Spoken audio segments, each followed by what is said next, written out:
திண்டிவனத்தில் பணம் எடுத்து தருவதாக கூறி ஏமாற்றி ஏடிஎம் கார்டை மாற்றி 30,000 ரூபாய் திருடிய நபரை போலீசார் கைது செய்தனர்.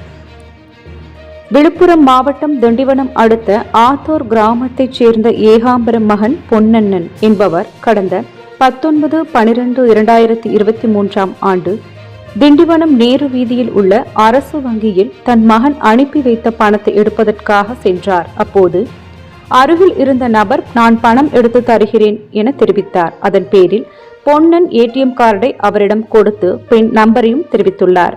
அந்த நபர் மாற்று கார்டை மிஷினில் சொருகிவிட்டு பணம் வரவில்லை என்று கூறிவிட்டு சென்று விட்டார்.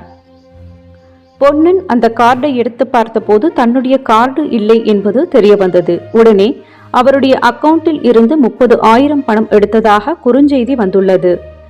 இதை பார்த்தவுடன் பொன்னன் அதிர்ச்சி அடைந்தார். இது குறித்து திண்டிவனம் போலீசில் புகார் செய்தார். புகாரின் பேரில் போலீசார் வழக்கு பதிவு செய்து விசாரணை மேற்கொண்டனர்.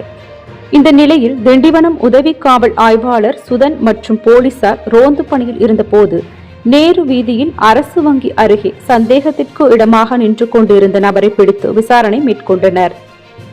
அப்போது பொன்னன் என்பவரிடம் ஏடிஎம் கார்டை மாற்றி கொடுத்த 30,000 பணத்தை திருடியதும் ஒப்புக்கொண்டான்.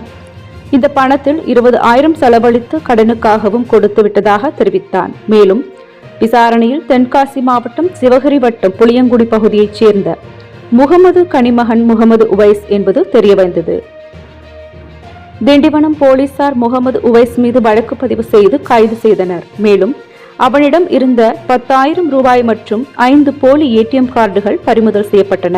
மேலும் இவர் மீது தஞ்சாவூர் மற்றும் அரியலூர் பகுதியில் உள்ள காவல் நிலையங்களில் வழக்குகள் உள்ளது என்பது குறிப்பிடத்தக்கது.